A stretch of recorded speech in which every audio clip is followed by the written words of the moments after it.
I hope you're doing well. Today, I will be doing some reading. I'll be starting this book, and I intend to read the entire thing here on my channel. This is the Prose Edda. It's a collection of poems in Nordic mythology. It's attributed to be written by Snorri Sturluson. However, there is some debate as to whether or not multiple artists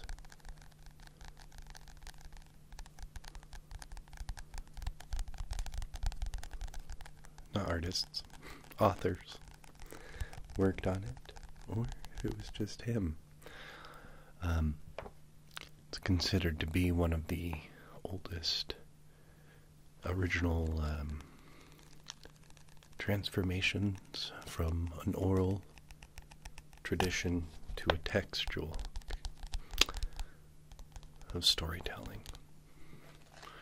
Taking oral stories and putting them to text. I think they go over pretty well in the introduction. I would just like to say that this book is in the public domain.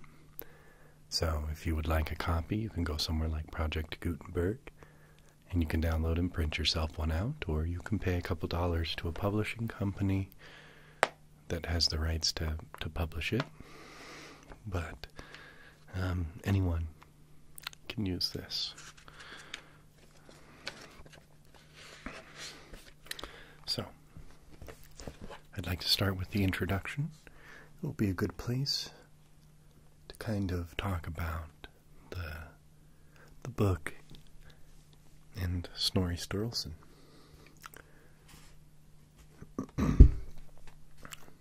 Introduction. The life of Snorri Sturluson fell in great but contradictory age, when all that was noble and spiritual in men seemed to promise social regeneration, and when bloody crimes and sordid ambitions gave this hope the lie. No less than the rest of Europe, Scandinavia shared in the bitter conflict between the law of the spirit and the law of the members.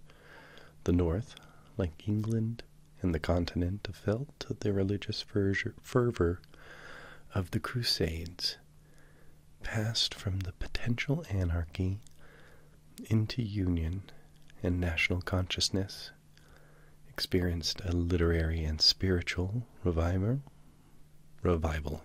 and suffered the fury of persecution and the fratricidal war. No greater error could be committed than to think of the northern lands as cut off by barriers of distance, tongue, and custom from the heart of the continent, and in consequence as countries where men's thoughts and deeds were more unrestrained and uncivilized. Even as England, France, and Germany acted and reacted upon one another in politics, in social growth, in art, and in literature, so all three acted upon Scandinavia and felt the reaction of her influence. Nearly 30 years before Snorri's birth, the Danish kingdom had been the plaything of a German prince, Henry the Lion, who set up or pulled down her rulers as he saw fit. And during Snorri's boyhood, one of these rules, Valdemar I, contributed to Henry's political destruction. In Norway, Sverre Sigurdsson, I'd like to apologize for any pronunciations. I will likely mispronounce half of this book, but I will do my best. Sverre Sigurdsson had swept away the old social order and replaced it with one more highly centralized, had challenged the power of Rome without and that of his own nobles within, like Henry II of England and Frederick Barbarossa. After Sverrir's death, an interim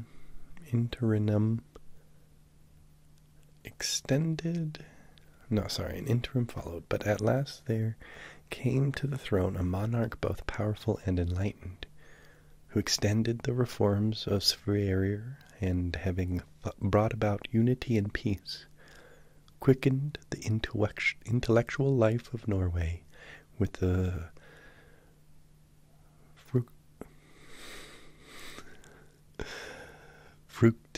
fructifying influence of French and English literary models. Under the patronage of his ruler, Håkonsson, the great romances, notably those of Tretin de Troyes, were translated into Norse, some of them passing over into Swedish, Danish, and Icelandic. Somewhat later, Matthew Paris, the great scholar and author who represented the culture both of England and France, spent 18 months in Norway, though not until after Snorri's death. Iceland itself, in part through Norway, in part directly, drew from the life of the continent. Semundr the Learned, who had studied in Paris, found a school at Oddi. Sturla Sigvatsson, Snorri's nephew, made a pilgrimage to Rome and visited Germany, and Snorri himself shows in the opening pages of Heimskringla, or History of the Kings of Norway, the influence that great romantic cycle, the Matter of Troy. Snorri Sturluson was, in the fullest sense, a product of his time, the son of a turbulent and ambitious chieftain, Sturla Thordsson of Hvam in western Iceland.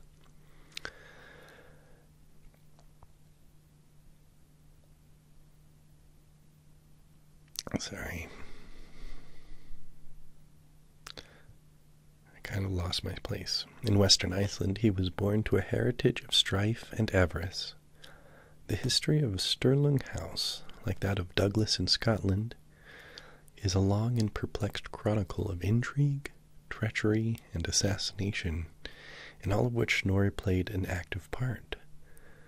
But even as among the Douglases, there was one who, however deep in treason and sordid political chicanery, found time not only to compose original verse, which was admired by his contemporaries, but also to record the myths and legends, the history and poetry of his race, in a prose that is one of the glories of the age. The perplexing story of Snorri's life told by his nephew, Sturla Thordsson, may well be omitted from this brief discussion.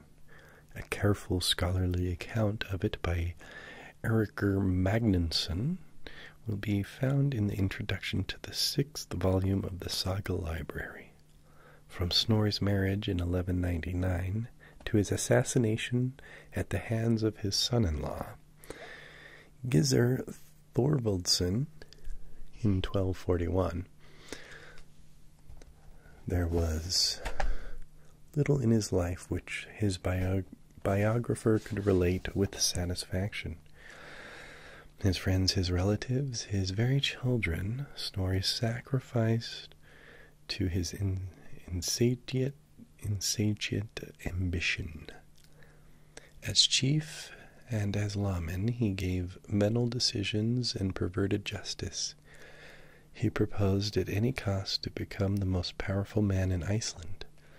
There's even ground for a belief that he deliberately undertook to betray the Republic to Hakon of Norway, and that only his lack of courage prevented him from subverting his country's liberty.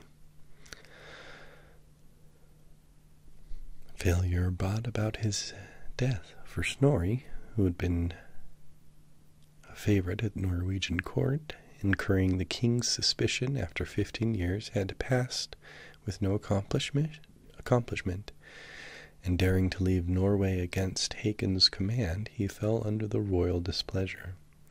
Gizur, his murderer, proved to have been acting at the express order of the king. Oops. Wow.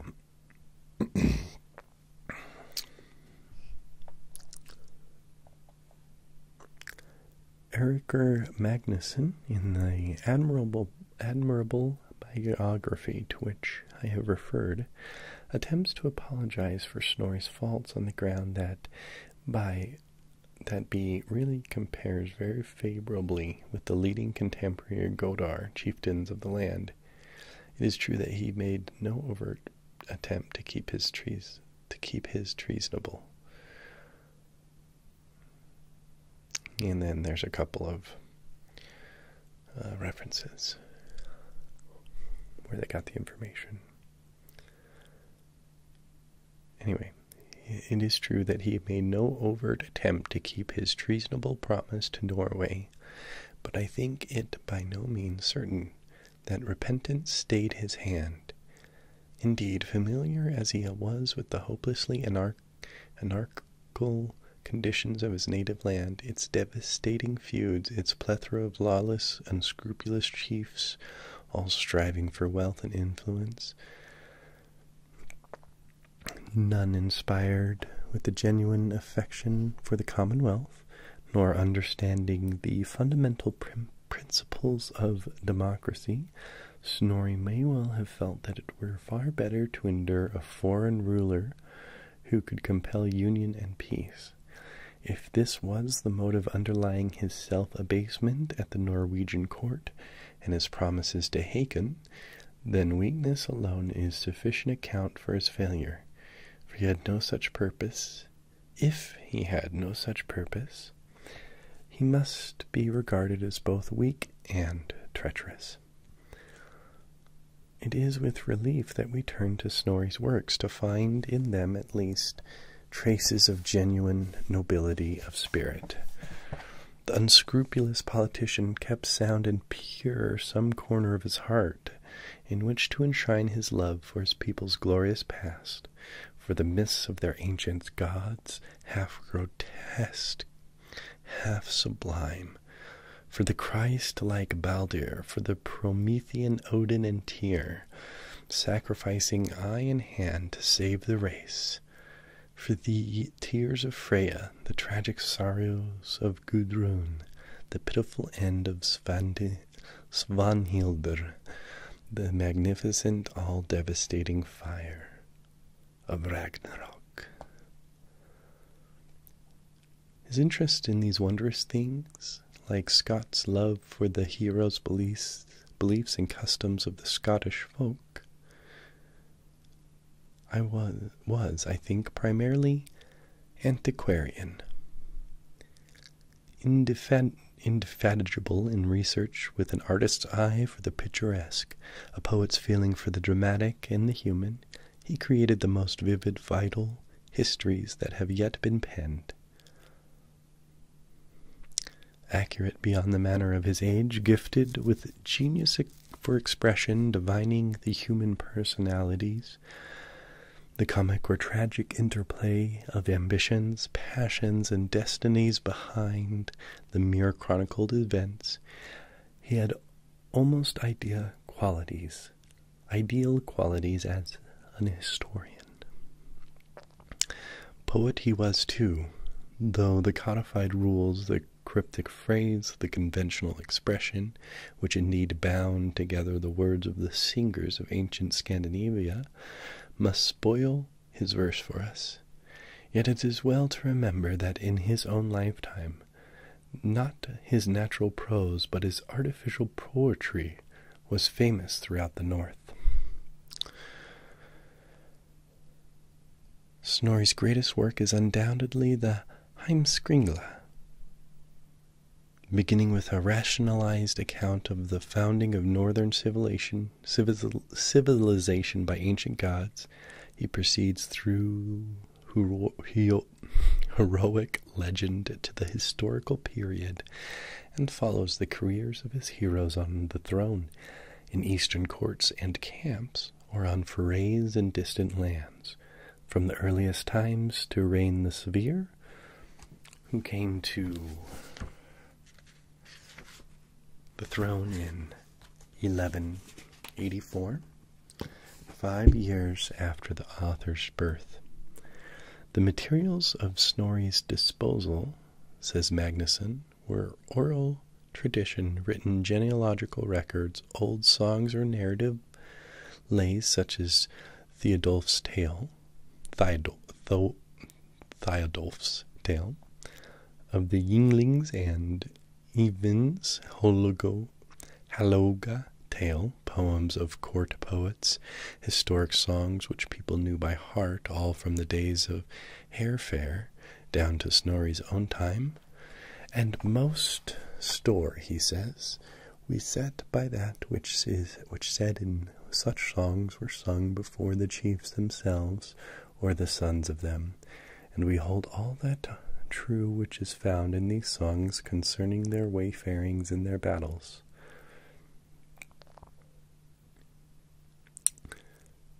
So we've got some references. Of the written prose sources he drew upon, he only mentions Airy the Learned's book, probably, as it seems to us, because in the statements of that work he had as implicit a faith as in the other sources he mentions, and found reason to alter nothing herein, while the sources he does not mention he silently criticizes throughout, rejecting or altering them according to his critical faculty dictated. Before Snorri's time there existed only separate, disjointed biographical monographs on Norwegian kings, written on the model of the family sagas of Iceland. Snorri's was a more ambitious task, discerning that course of his life determined by cause and effect, and that in the lives of kings widely ramified interests, national and dynastic, come into play. He conceived a new idea of saga writing. The seed of cause sown in the preceding must yield its crop of effect in the succeeding reign. This is the writer of Lives of Kings must bear in mind. This the writer of Lives of Kings must bear in mind. And so Snorri addresses himself to writing the first pragmatic history ever penned. Many Teutonic vernacular, the Heimskringla. The evidence for Snorri's authorship of Heimskringla is not conclusive, but Vigfússon's demonstration is accepted by most scholars. We may safely assume, apart from the general tendency for the external evidence, that one and the same author must have written the histories and the Prose Edda. Oh, I guess I was wrong. There's not much controversy about that.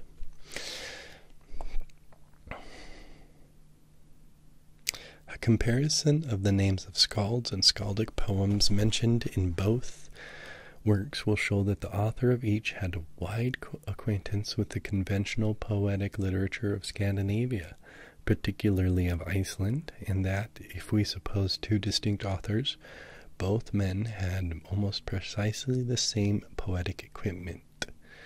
Each of the works under consideration begins with a rationalization of the Odinic myths and reveals an identity of attitude toward the ancient faith.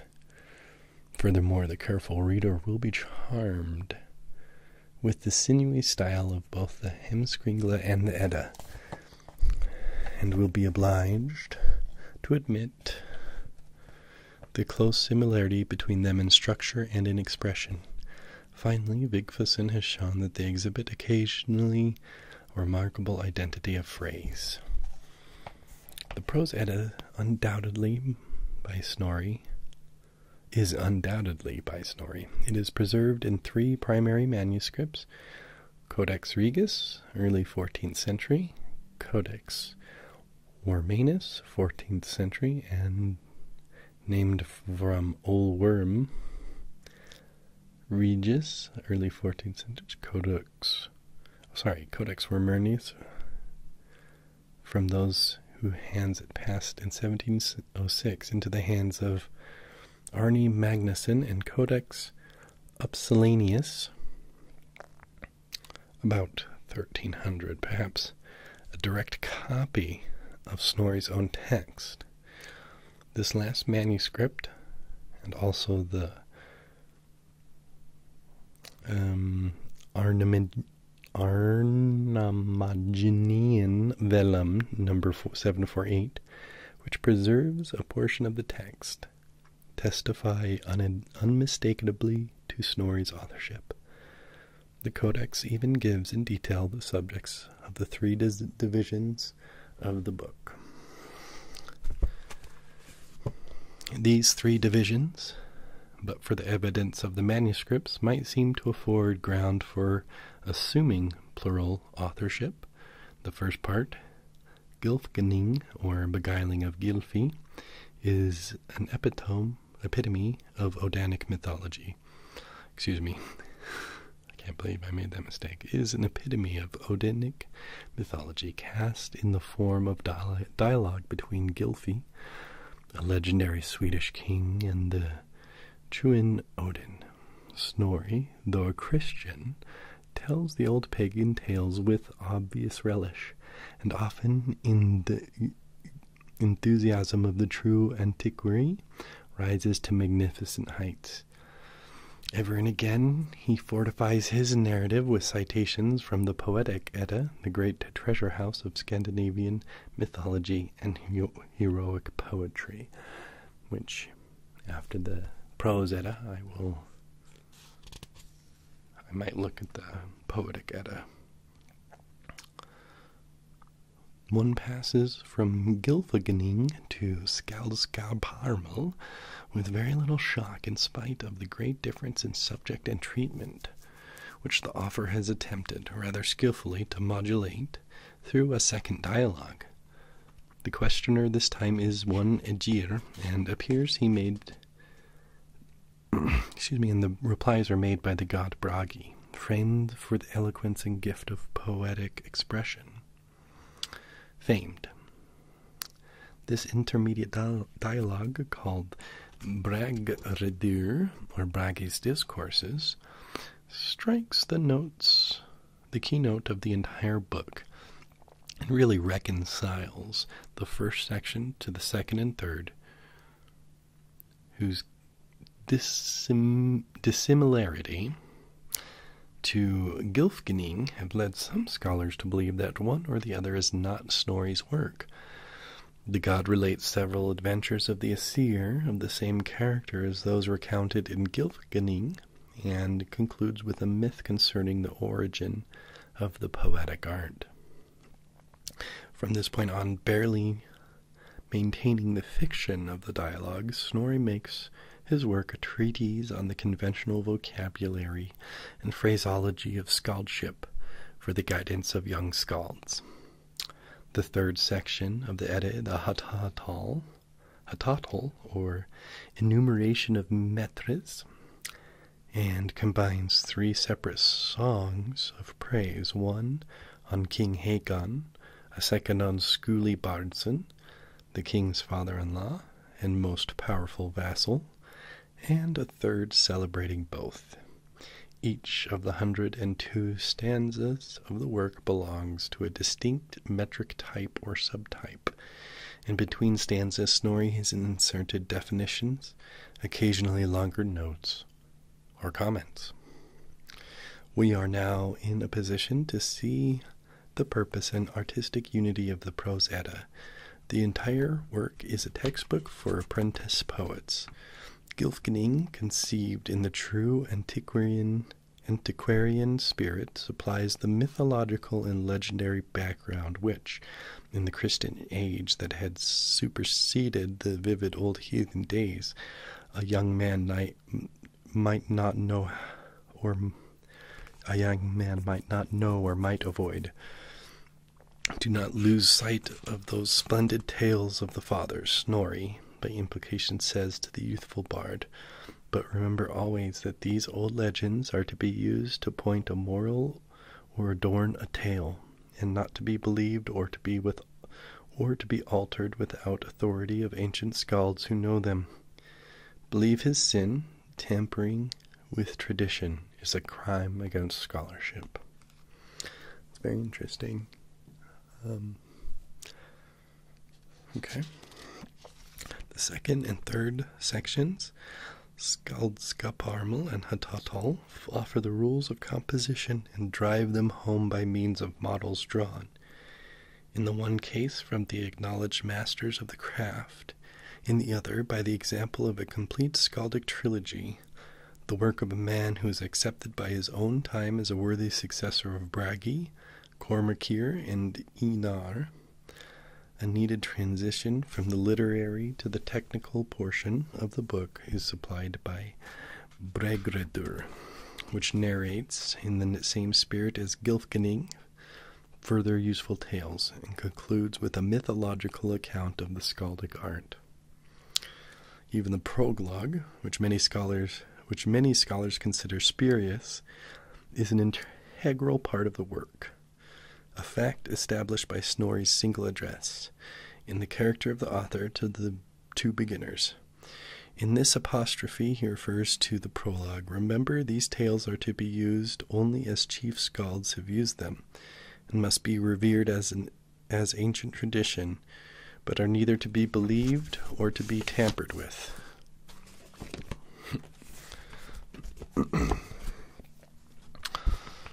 Regard them as I have indicated at the beginning of this book. The beginning of the book is a summary of the biblical story of the creation and deluge, followed by a rationalized account of the rise of the ancient pagan faith, according to which the old gods appeared, not as deities, but as men. Interesting. So he wrote, so he wanted to keep everything as correct as possible for the scholarship part of it. So he wanted to keep it as authentic as possible, which, thankful for that. But it seems like he was trying to rationalize it with his Christian beliefs. It's very interesting.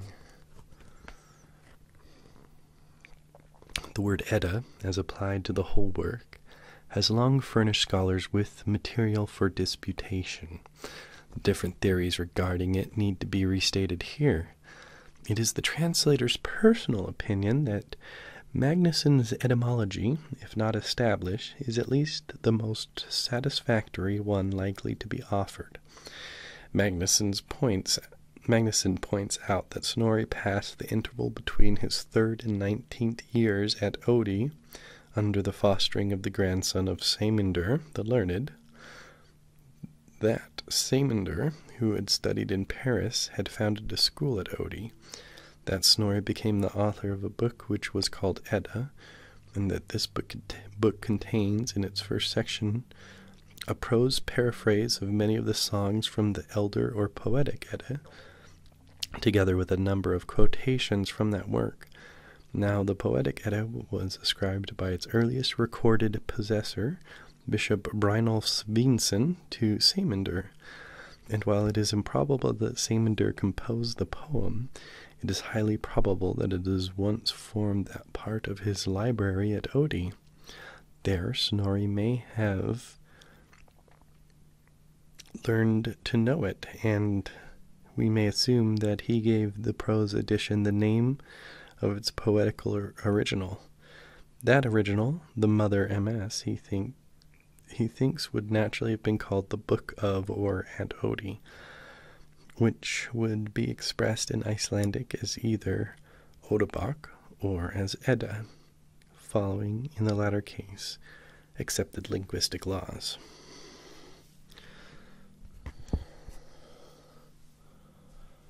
Snorri's familiarity with the Elder or Poetic Edda is demonstrated by his frequent quotations from Völuspá, Havamal, Grimsmal, Vathrandismal, Alsvinsmal or Alvismal, and Grotrasongur. He knew Lokasenna as well, but confused 3 stanzas, apparently failing to remember the order. In his original, one poem that he mentions is lacking in the Poetic Edda as we know it. Heimdallr,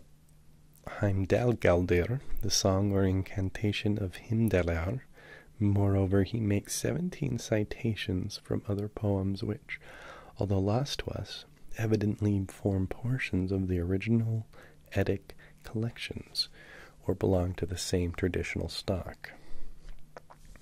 The disappearance of the manuscript which Snorri used is a great loss. The first translation of the Prose Edda was published at Copenhagen in 1665, when the complete text appeared with Latin and Danish interpretation. This was entitled Edda Islandorum, and 1213 Icelandis Conscripta per a bunch of Latin. The standard Danish translation is that of just a bunch of stuff, like people and places. In 1755 to 56, there appeared at Copenhagen a work of the greatest importance for the study of Scandinavian antiquities in England, Mallet's Monumus de la Mythologie et de la Poses des Celtes et particularmente as Ancient Scandinavies. This book, which comprised a general introduction on the ancient Scandinavian civilization, a translation of Gylfaginning, and synopsis of Skaldskaparmel and Hatatal, was turned into English by Bishop Percy under the title of Northern Antiquities. Percy claimed to know Gorenson's text as well as the French Northern Antiquities was published in London in 1770 and was reprinted in Edinburgh in 1809 with additions by Sir Walter Scott. The best known translation, and the only complete one, which is at all trustworthy, is that in Latin combined with the Icelandic text in the Arnamagian edition, Copenhagen 1848 to 87. In 1842, G.W. Descent, the translator of Njál's Saga and a prominent scholar in the Scandinavian field, printed at Stockholm his Prose or Younger Edda, which contains a translation of Gylfaginning under the narrative passages of Skaldskaparmel. A similarly incomplete English version was printed at Chicago in 1880 by Erasmus B. Anderson. Professor Anderson also edited a combined translation of both Eddas, the Poetic Edda by Benjamin Thorpe and the Prose Edda by I.A. Blackwell. Blackwell's translation, which stops with Bragrader, had first appeared at London in 1847, together with an abstract of Yrbrigja Saga by Scott Samuel. Lang's translation is likewise incomplete. A French version of Gylfaginning, La Fascination du Golfe, was published by Strasbourg Bergman. Second edition appeared in 1871. So as far as I can ascertain, the first translation into German was the work of Friedrich Roos, Berlin 1812. This contains long historical introduction and ends with the story of Volsungs in Skaldskaparmel.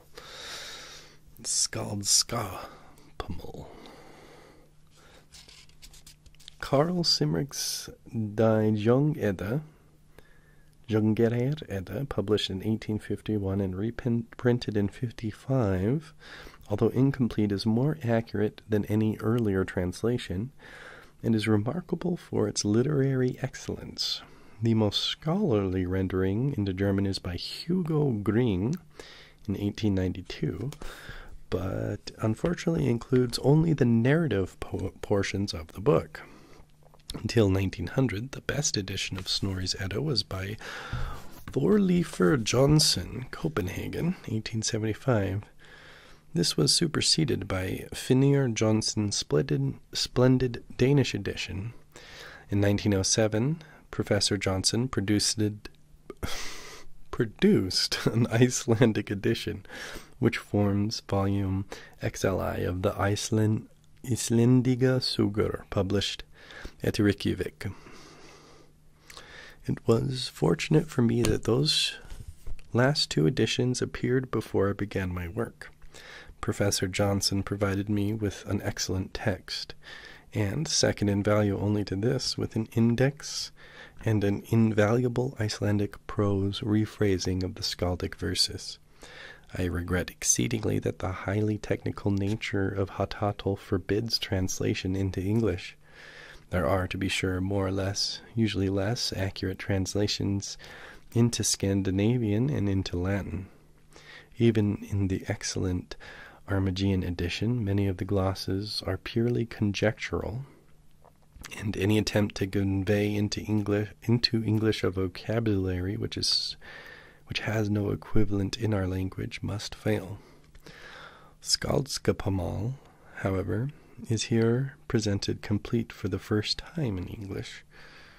To those who have helped me, I wish to express my deepest appreciation. First of all, to Professor William Henry Schofield I owe a debt of gratitude, which is more than 4 years old and has increased beyond computation.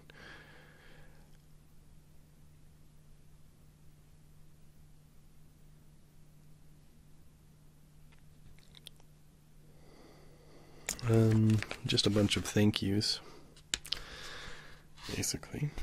So, thank you to everyone who helped in translate it. Okay, so there's the introduction. Now I'll read the prologue, which was indicated in the introduction that it starts out with a biblical verse, and then basically the prologue seems to be a rationalization of these stories to not be in conflict with his Christian beliefs. So, here we go. Prologue. In the beginning, God created heaven and earth, and all those things which are in them. And last of all, to humankind, Adam and Eve, from whom the races are descended. And their offspring multiplied among themselves, and were scattered throughout the earth. But as time passed, the races of men became unlike in nature. Some were good and believed on the right, but many more turned after the lusts of the world and slighted God's command. Wherefore God drowned the world in a swelling of the sea, and all living things, save them alone that were in the ark with Noah. After Noah's flood, 8 of mankind remained alive, who peopled the earth, and the races descended from them. And it was even as before, when the earth was full of folk and inhabited of many. Then all the multitude of mankind began to love greed, wealth, and worldly honor, but neglected the worship of God. Now accordingly it came to so evil a pass that they would not name God. And then who could tell their sons of God's mighty wonders? Thus it happened that they lost the name of God, and throughout the wideness of the world the man was not found who could distinguish in aught the trace of his Creator. But not the less did God bestow upon him the gifts of the earth, wealth and happiness, for their enjoyment in the world. He increased also their wisdom, so that they knew all earthly matters, and every phase of whatsoever they might see in the air and on earth. One thing they wondered and pondered over, what it might mean that the earth and the beasts and the birds had one nature in some ways, and yet were unlike in a manner of life. In this was their nature one, that the earth was cleft into lofty mountain peaks, wherein water spurted up, and it was not needful to dig longer for water there than in the deep valleys. So it is also with beasts and birds. It is equally far to the blood in the head and the feet. Another quality of the earth is that in each year grass and flowers grow upon earth, and in the same year all that growth falls away and withers. It is even so with beasts and birds. Hair and feathers grow and fall away each year. This is the third nature of the earth, that when it is opened and dug up, the grass grows straightway on the soil which is uppermost on the earth.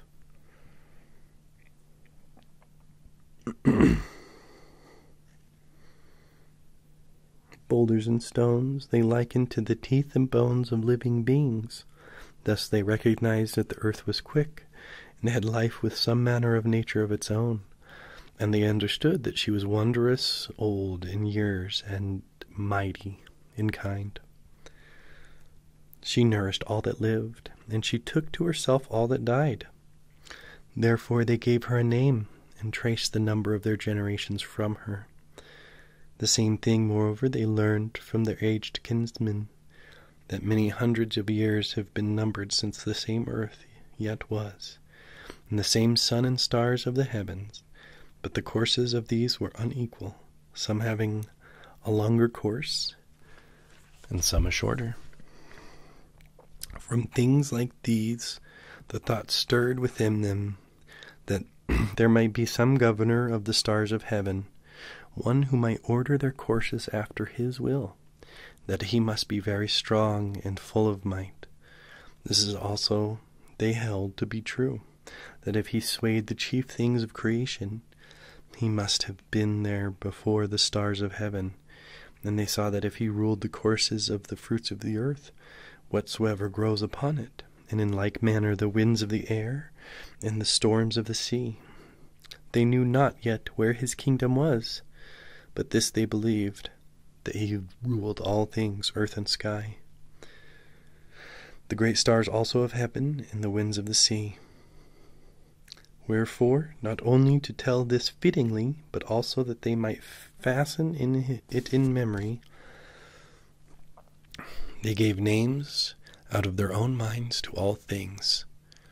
This belief of theirs has changed in many ways, according as the peoples drifted asunder, and their tongues became severed one from another. But all things they discerned with the wisdom of the earth, for the understanding of the Spirit was not given to them. This they perceived, that all things were fashioned of some essence.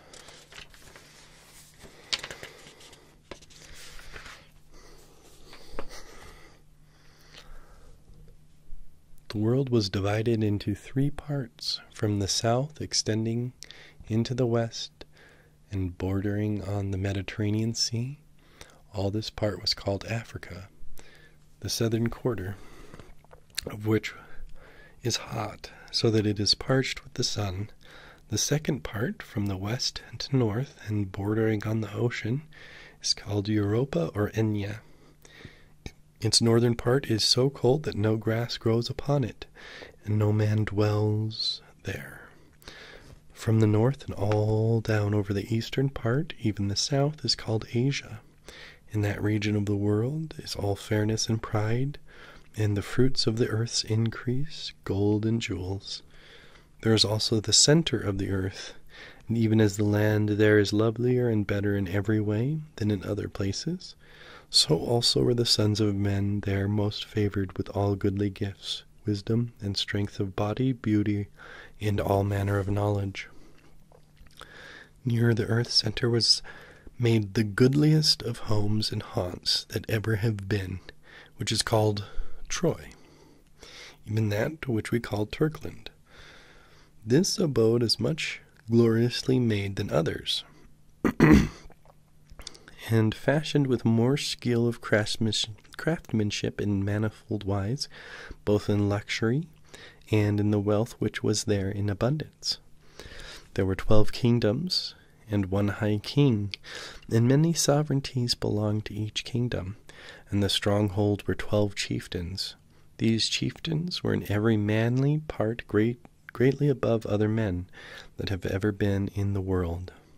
One thing among them was called Munon or Menon, and he was wedded to the daughter of the high king Priam, who was called Tron. They had a child named Tror, whom we call Thor. Interesting. So he's now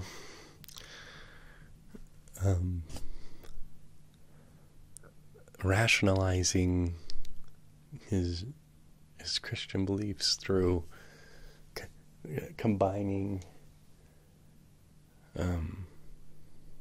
Greek mythology with Nordic mythology and saying that it is all just talking about real things that happened with real people. Interesting. He was fostered in Thrace by a certain war duke called Loricus, but when he was 10 winters old, he took unto him the weapons of his father. He was as goodly to look upon when he came among other men as the ivory that is laid in oak. His hair was fairer than gold. When he was 12 winters old, he had his full measure of strength. Then he lifted clear of the earth 10 bearskins all in one time. And then he slew Duke Loricus, his foster father, with him his wife Glora,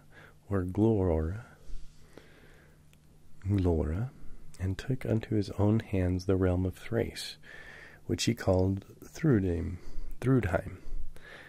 Then he went forth far and wide over the land, and sought out every quarter of the earth, overcoming alone all berserks and giants, and one dragon, greatest of all dragons, and many beasts. In the northern half of his kingdom he found the prophetess that is called Sibyl, whom we call Sif, and wedded her. The lineage of Sif I cannot tell. She was the fairest of all women, and her hair was like gold. Their son was Loridi, who resembled his father.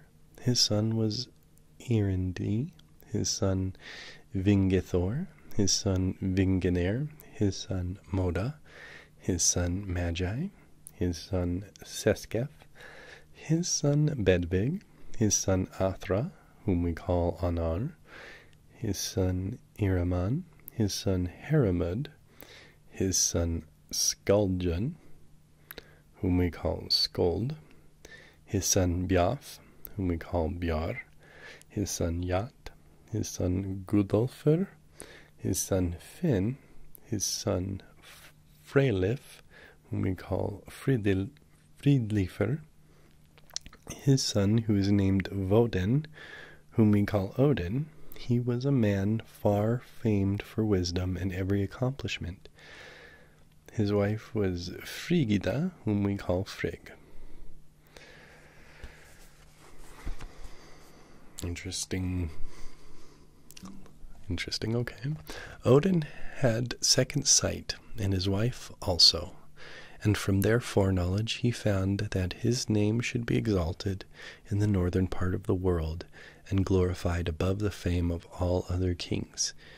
Therefore he made ready to journey out of Turkland, and was accompanied by a great multitude of people, young folk and old, men and women, and they had with them such goods of great price. And wherever they went over the lands of earth, many glorious things were spoken of them, so that they were held more like gods than men. They made no end to their journeying till they came north into the land that was now called Saxland. There Odin tarried for a long space, and took the land into his own hand, far and wide. In that land Odin set up 3 of his sons for land wardens. One was named Vegdeg. He was a mighty king, and ruled over East Saxland. His son Vidgils. His sons were Vita, Hingrister's father, and Sigar, father of Svedbeg, whom we call Svipdagar. The second son of Odin was Beldeg, whom we call Balder, who had the land which is now called Westphalia. His son was Brandir, his son Frodigir, whom we call Frodi, his son Frovin, his son Uvig, his son Gevis, whom we call Gave. Odin's third son is named Siggi, his son Ririr. These the forefathers ruled over which is now called Frankland, and hence is descended the house known as Volsungs. From all these are sprung many and great houses. Then Odin began his way northward, and came into the land which we call Rydgothland. And in that land he took possession of all that pleased him. He set up over the land that son of his called Skjoldir, whose son is Fridleifr, and thence descends the house of Skoldungs. These are the kings of the Danes. And what was then called Rydgothland is now called Jutland. After that he went northward, where the land is called Sweden. The king was named Gylfi. The king there was named Gylfi. When the king learned of the coming of those men of Asia, who were called Aesir, he went to meet them, and made offer to them that Odin should have such power in his realm as he himself wielded, and such well-being followed ever upon their footsteps, that in whatsoever lands they dwelt were good seasons and peace, and all believed that they caused these things. For the lords of the land perceived that they were unlike other men whom they had seen, both in fairness and also in wisdom. And the fields and the choice lands in that place seemed fair to Odin, and he chose for himself the site of a city which is now called Sigtun. There he established chieftains, in the fashion of which he had prevailed in Troy.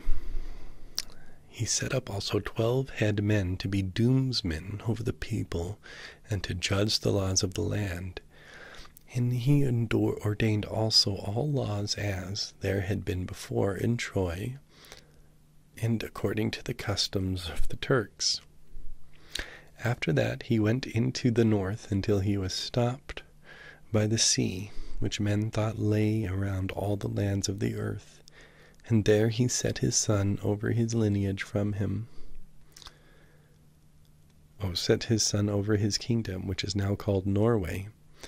This king was Semingr. The kings of Norway trace through the lineage of him.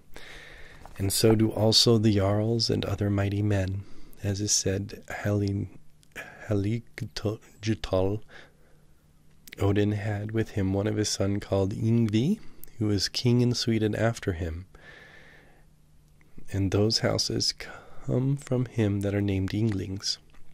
The Aesir took wives of the land for themselves, and some also for their sons, and also kindreds became many in number. So that throughout Saxland, and hence all over the region of the north, they spread out until their tongue, even the speech of the men of Asia, was the native tongue of all these lands. Therefore men think that they can perceive from their forefathers' names, which are written down, that those names belong to this tongue, and that the Aesir brought the tongue hither into the northern region, into Norway, and into Sweden, into Denmark, and into Saxland. But in England there are ancient lists of land names and places which may show that these names come from another tongue than this. Interesting. So, that was the introduction, as well as the prologue for the Prose Edda. I'll be reading the rest of this book here on this channel, and then I'll see about looking into more Nordic mythology. Thank you all for coming by, and remember, keep wandering, my friends.